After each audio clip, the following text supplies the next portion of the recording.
Okay, back again on the Rich Van Tassel channel. We're breaking down the games from yesterday as well as the Thursday game from Week 3 of the NFL. We're going to start with the Thursday game where the Giants got in the win column. They won 32-21 over the Washington Redskins.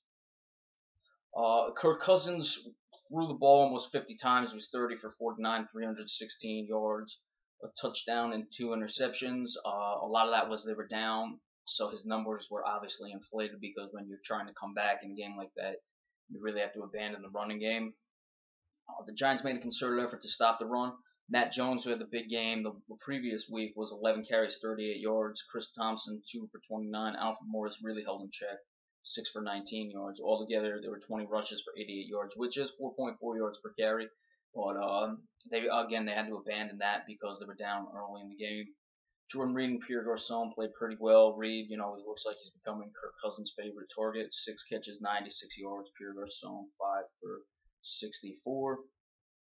Um, they did not get any sacks on Eli, so obviously led to Eli's numbers. Eli was very good, 23 of 32, 279 yards, 2 touchdowns, no interceptions, exactly what the Giants needed. We predicted that Eli Manning was going to have to play well to get the Giants rolling, get their season rolling. He did. Didn't really run the ball that well. Rashad Jennings, 11 carries, 32 yards, not even 3 yards per carry. Andre Williams, 14 for 29. Shane Vereen, 6 for 23. Altogether, 31 carries for 84 yards. That's 2.7 yards per carry. They did have one rushing touchdown. They're going to have to do better than that.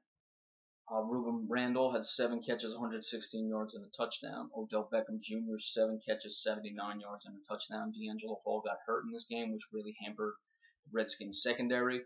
It looks like they were obviously trying to shut down Odell Beckham Jr., which you would expect most teams would do in their game plan, and that opened up Ruben Randall a lot.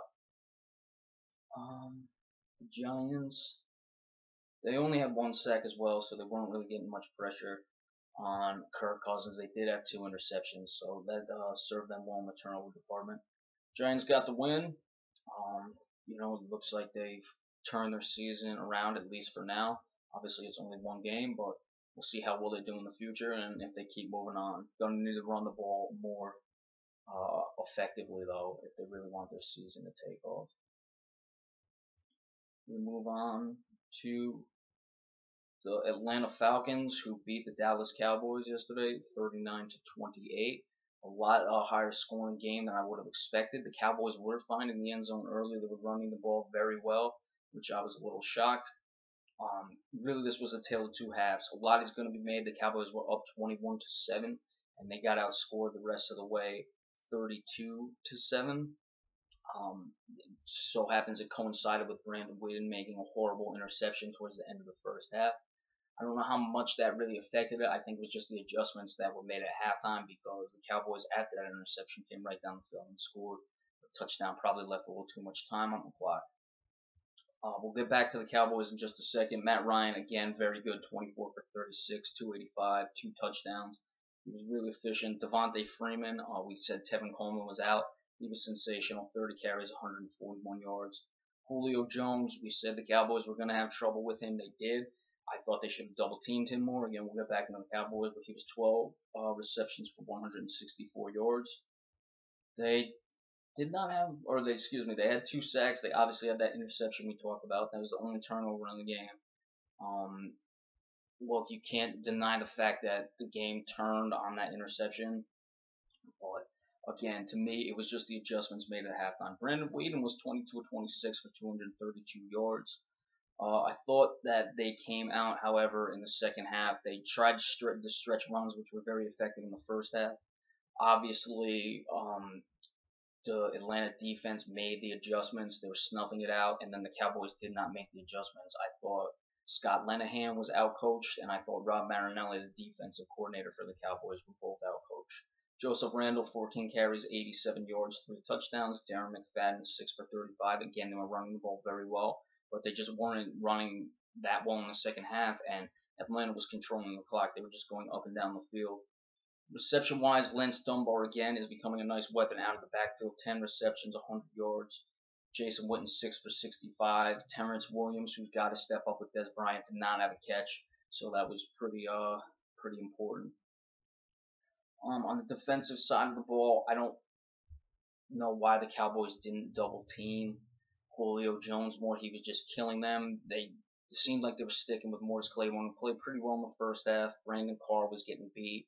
I would have tried Byron Jones. He didn't mark up Julio Jones that much. He's probably the biggest cornerback. I thought it was their best matchup.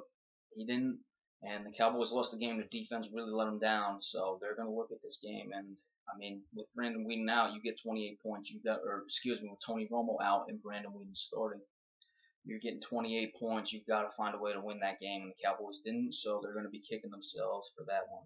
Atlanta now off to a 3-0 start, looking very impressive. Next up, we have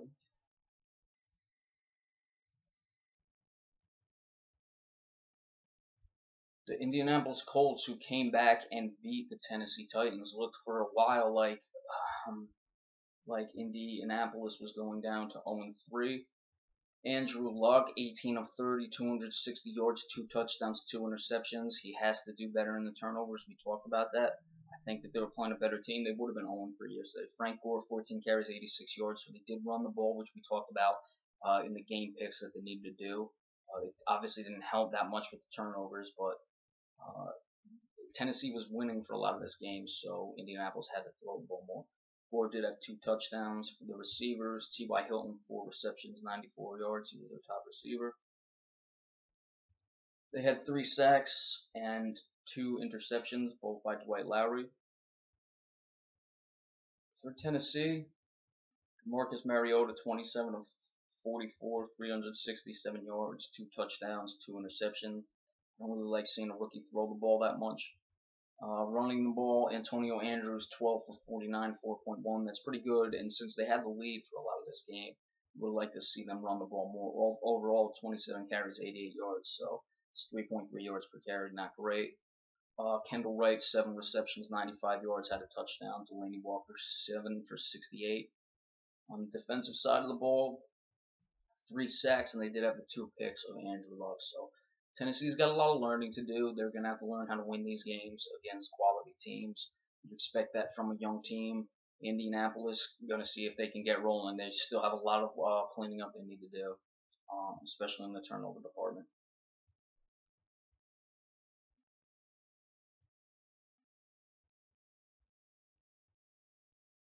The Oakland Raiders moved to 2-1, beating the Cleveland Browns yesterday. Derek Carr, 20 of 32, 2 touchdowns, no interceptions, 314 yards, very good. Latavius Murray, showing that he is a good running back and can probably be a big-time running back in this league. 26 carries, 139 yards, 5.3 yards per carry. We talked about his yards per carry coming into this season, just didn't get many carries. Well, he got him yesterday, and he delivered. Very good game for Latavius Murray. He did also have a touchdown. Amari Cooper showing why he is almost certainly going to win the Offensive Rookie of the Year. 8 receptions for 134 yards. Michael Crabtree only 4 for 36. They had a fumble recovery. They had 5 sacks, which was good, and Charles Woodson did play and have an interception. For the Cleveland Browns, Josh McCown got the start. 28 of 49, 341 yards, 2 touchdowns, 1 interception. Again, they struggled to run the ball. Isaiah Crowell, 10 carries for 36 yards, 3.6 per carry. Overall, 14 carries, 39 yards. Not good enough, especially when Josh McCown is your quarterback. Gary Barnidge was 6 receptions, 105 yards and a touchdown. Brian Hartline, 5 receptions, 96 yards. No sacks. Didn't have any takeaways. So Cleveland, this is what they're going to be. They obviously we're going to have their hands full with their secondary. It looks like Joe Hayden was not up to the task. I don't see if Justin Gilbert played or not. I expect he did not. Cleveland's going to have to improve. I'd like to see Manziel start. We'll see how long it goes until he is the starter. Oakland now 2-1. They had that tough loss week 1, but they appear to be moving along. So see if Oakland can continue to build and be the playoff team I expect them to be this year.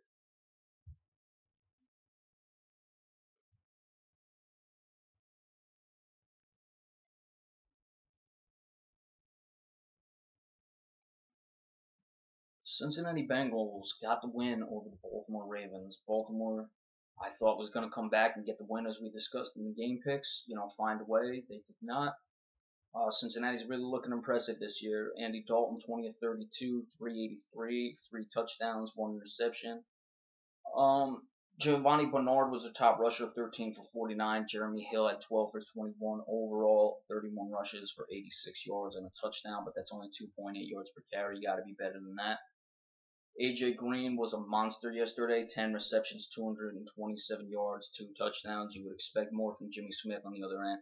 He's a quality cornerback, so he's obviously humbled by that performance.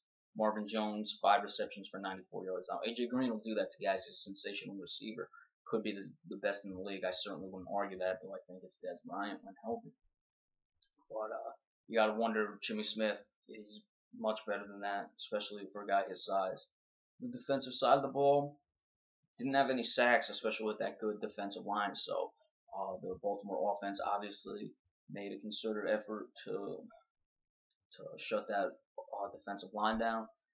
Adam Jones had an interception, or excuse me, yes, he did have an interception, and he had a kick return. He does that as well. So we'll go to Baltimore now. Joe Flacco, 32 of 49, 362, 2 touchdowns, 1 interception. So pretty solid, but again, I don't like seeing Joe Flacco throw the ball that much. Justin Forsett, finding out how the other half lives. Now that he's getting the start, and he's more of a feature back, it doesn't look like he's up to the task. 10 carries for 13 yards. Overall, the team was 18 carries for 36 yards, which is just not good enough. But they were down for a lot of that game, so obviously that's going to affect the run numbers. We've discussed that. Steve Smith played very well, 13 receptions, 186 yards, 2 touchdowns. They recovered a fumble,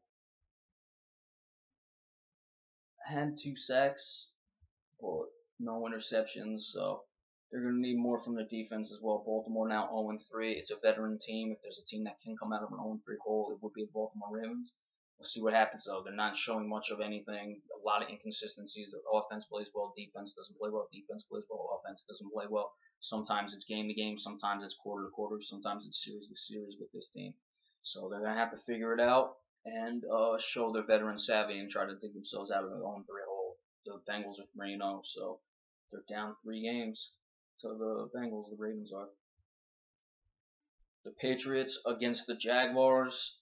Tom Brady again, sensational. I thought Jacksonville was going to do a little bit better. I knew this wasn't going to be that close of a game. But what can you do? You're playing New England. Tom Brady is obviously fired up this year. Blake Bortles, 17 of 33. That's barely 50% passing. 2 touchdowns, 1 interception. Didn't run the ball that well. Only 20 carries for 57 yards total. TJ Yeldon was the best, 11 for, or the not best, their top rusher at 11 for 33. They were getting crushed early, so they were obviously abandoning the run. Allen Hurns, 2 receptions for 17 yards. He's shown as a big play threat. Allen Robinson, 4 for 68. I'd like to see them get more of a possession guy for Blake Bortles, which would help him out a lot more. And just not a big play guy all the time. But Jacksonville's got to improve. They're doing it. A lot of teams are going to get blown out by New England, especially this season. Paul Posluszny had 18 tackles. Very impressive. They had 2 sacks of Brady. No interceptions, no fumble returns, so they didn't have any takeaways. Tom Brady, 33 of 42, 358, 2 touchdowns. Looks like I may have had to adjust my MVP pick and give Tom Brady. He's outstanding. LeGarrette Blount, 18 for 78, 4.3 yards per carry, 3 touchdowns. Dion Lewis, 8 for 37. That's 4.6 and 1 touchdown. Altogether, 32 for 125. So their offense was just clicking on all cylinders. Rob Gronkowski, 4 catches, 101 yards. Julian Edelman, 8 for 85. Tom Brady spread it out.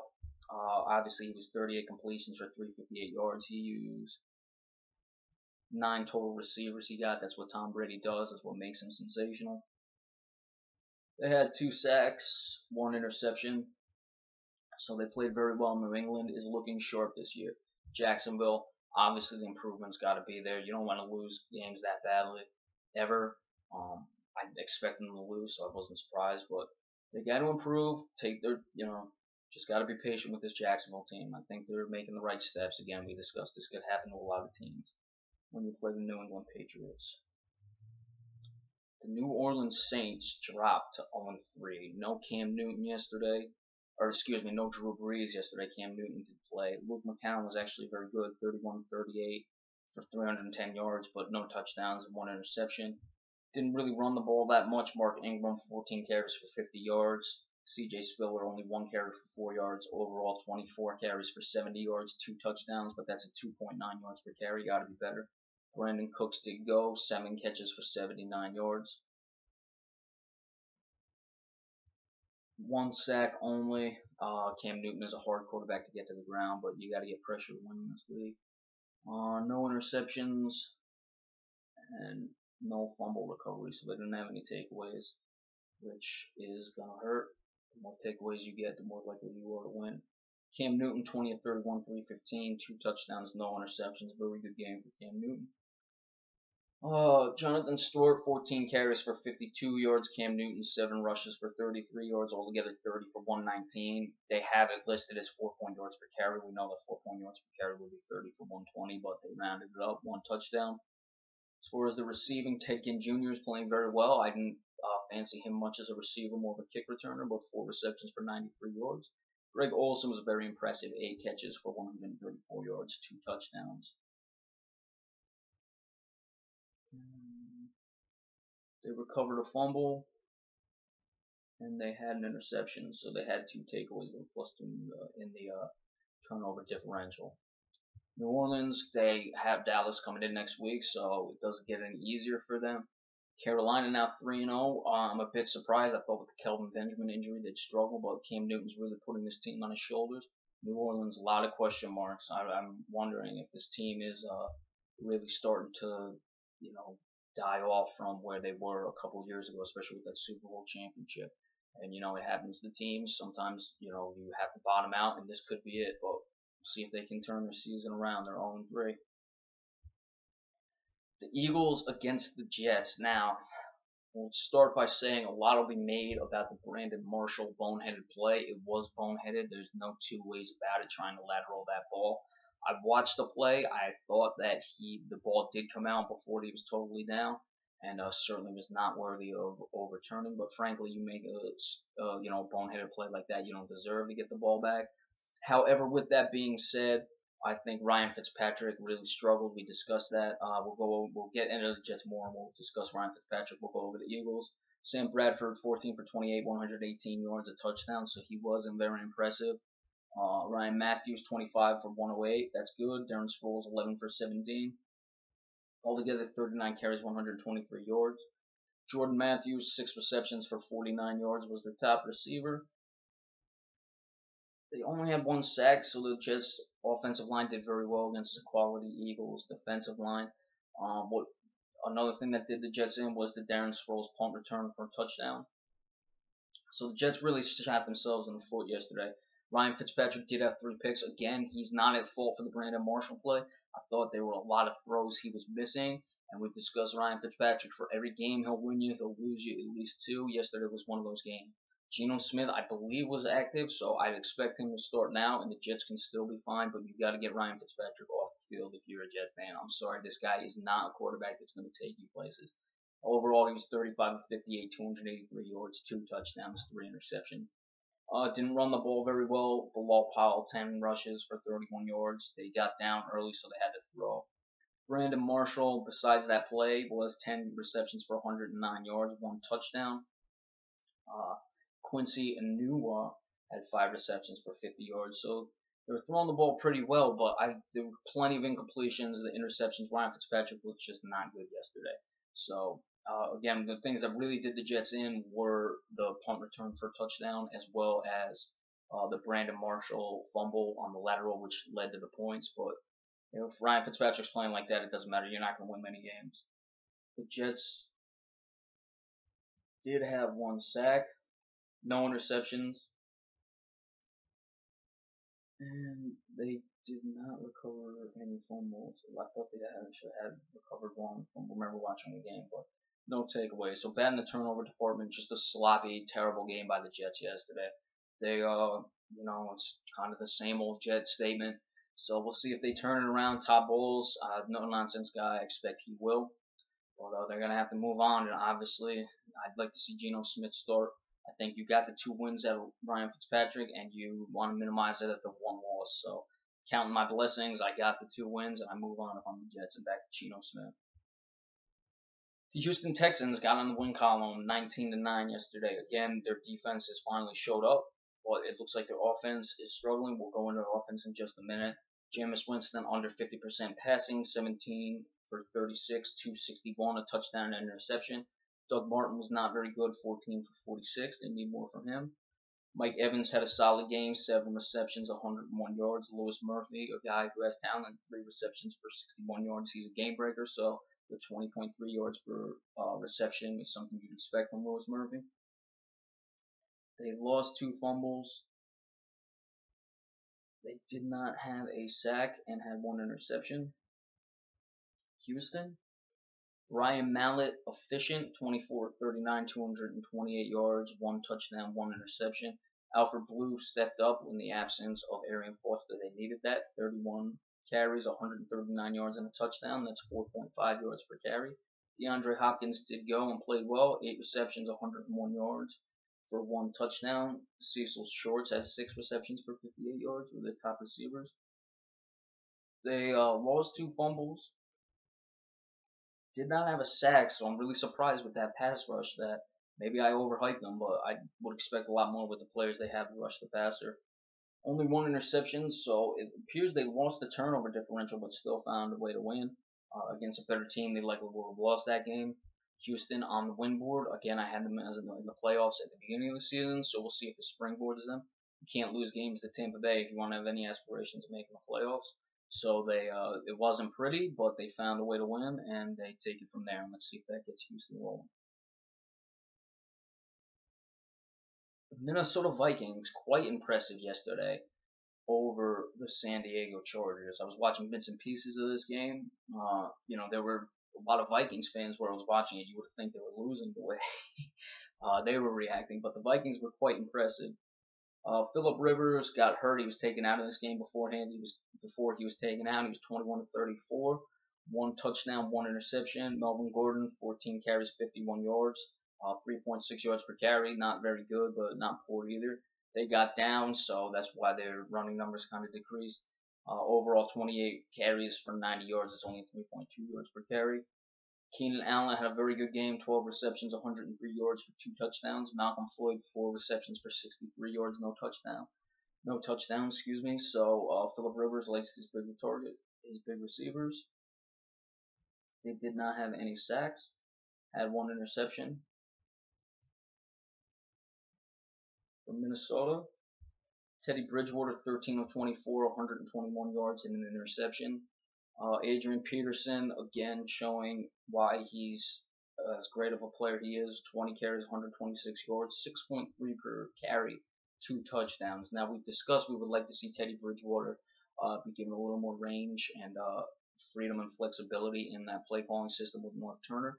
Norv Turner is more of a conservative guy, and when Adrian Peterson is rushing like that, you wouldn't expect you're going to throw the ball very much, especially with a lead. The receivers, Mike Wallace was 3 for 49, Jarius Wright 3 for 28, so they weren't throwing the ball much. They did have the 1 interception. Teddy Bridgewater did throw an interception. They had one themselves, Chad Greenway. And, no fumble recoveries. So Minnesota was impressive. They got the win by 17 points. Still a lot to learn though. Is what Norv Turner going to do? Or what is Norv Turner going to do with Teddy Bridgewater? I think you're going to need him to play well and really, take the game over at times to win. As long as you are winning rushing the ball with Adrian Peterson, they will continue to do so. But it's going to be interesting to see how that unfolds the rest of the season. How much autonomy is Teddy Bridgewater going to be given in that offense?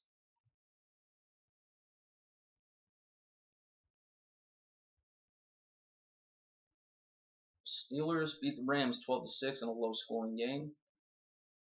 Ben Roethlisberger was knocked out. He was 20 of 24, 192 yards and an interception. Mike Vick came in, 5 for 6, 38 yards. They didn't run the ball especially well. I mean, it wasn't terrible, but you expect more with Le'Veon Bell. He was 19 for 62. DeAndre Williams was 1 of 2, and Michael Vick was 2 for -2 yards. I figuring those were probably kneel downs. So overall, 22 of 62, 2.8, one touchdown. Really, the bulk of that was Le'Veon Bell. Because D'Angelo Williams and Mike Vick balanced out. Now, obviously, if those were two kneel downs, that affects the yards per carry a bit, but it's still 2.8 yards per carry. It's not affecting it that much at -2, so they're going to have to run the ball better. Antonio Brown, pedestrian by his standards, 11 catches for 108 yards. Le'Veon Bell had 7 receptions for 70 yards. They lost a fumble, Mike Vick did. Had 2 sacks, 1 interception. Did not recover any fumbles. St. Louis, Nick Foles, 19 of 28, 197 for an interception. Johnny Hekker came in and threw a pass that he did not complete. Does not look like, or Todd Gurley did play. He was not good. 6 carries for 9 yards. Overall, just not good rushing. Chris Givens, 1 for 24. Trey Mason, 9 for 16. Benjamin Cunningham, 1 for 12. Overall, 18 for 71. 3.9 yards per carry. So I'm surprised looking at the numbers. When you look at them individually, you wouldn't think they got to almost 4 yards per carry, but they did. No touchdowns, and it was only on 18 carries. So in a low-scoring game, you expect more running. Kenny Britt had a solid game receiving, 7 receptions, 102 yards. They had 5 sacks, so their defensive line played very well. Janoris Jenkins somewhat held Antonio Brown in check. Alec Ogletree had 2 of those sacks. I don't see. Robert Quinn did have 1, so he got on the sack. Here in the sack column, Janoris Jenkins did have an interception. So I guess the question really with St. Louis is Nick Foles. Obviously, we're going to see the Ben Roethlisberger injury, how that unfolds. Mike Vick is a capable backup, but if Ben Roethlisberger is out, you're going to see a lot more reliance on Le'Veon Bell, obviously. So his numbers will have to improve. There's an absence of Ben Roethlisberger in the future.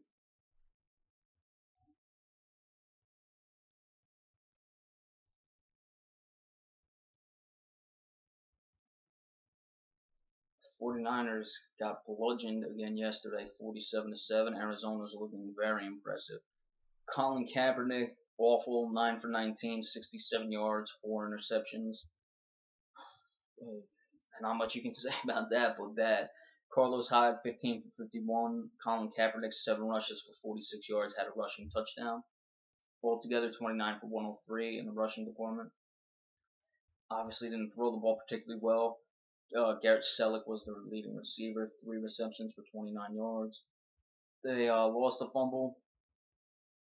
Or they had a fumble, it was recovered though by 49ers. Only 1 sack. Obviously, it's looking like Carson Palmer is going to be a guy you have to get pressure on if you want to have success against St. Louis this year. Against Arizona this year. We'll check what Arizona did. Carson Palmer, frankly, I thought it was going to be more impressive than this. He had 47 points, 20 of 32, 311 yards, 2 touchdowns, 1 interception. Chris Johnson, 22 carries, 110 yards. I didn't think he was done, and he's showing that he's not. 2 touchdowns as well. So he's, I think he's found a home there in Arizona, and I think he's happy to be playing for a winner, and he's going to continue to put up big numbers this year. Larry Fitzgerald coming back to the Larry Fitzgerald we all expect. 9 receptions, 134 yards, 2 touchdowns. They fumbled twice but did not lose any of them. 2 total sacks. Tyrann Mathieu had 2 of the picks. Justin Bethel had 1. Gerard Powers had 1. So none for Patrick Peterson. So I don't know if San Francisco was throwing at him. I don't would expect when I see 4 interceptions that Patrick Peterson was going to have 1 of them, but he did not. So San Francisco's really got some work to do. We discussed their secondary in the game picks. They weren't good against Pittsburgh and were not good yesterday. So we're going to have to solve that and fast. Buffalo Bills took it to the Miami Dolphins yesterday. A lot of questions with Miami, who drops to 1-2. Buffalo is now 2-1. Tyrod Taylor, 21 of 29. He continues to show he's the right choice there for quarterback. 3 touchdowns. Did not have any interceptions this week. Had a lot last week, so that was good.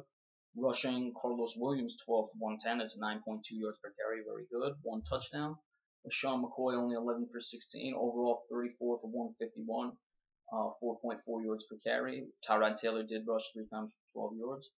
Receiving, Charles Clay, 5 for 82, a touchdown. Percy Harvin, 7 for 66. No touchdowns. Chris Hogan, 3 for 42, 14 yards per catch, 1 touchdown. They did not fumble the ball. They got 2 sacks, had 2 interceptions. 3 interceptions, 2 for Preston Brown. Ronald Darby, the rookie, had 1.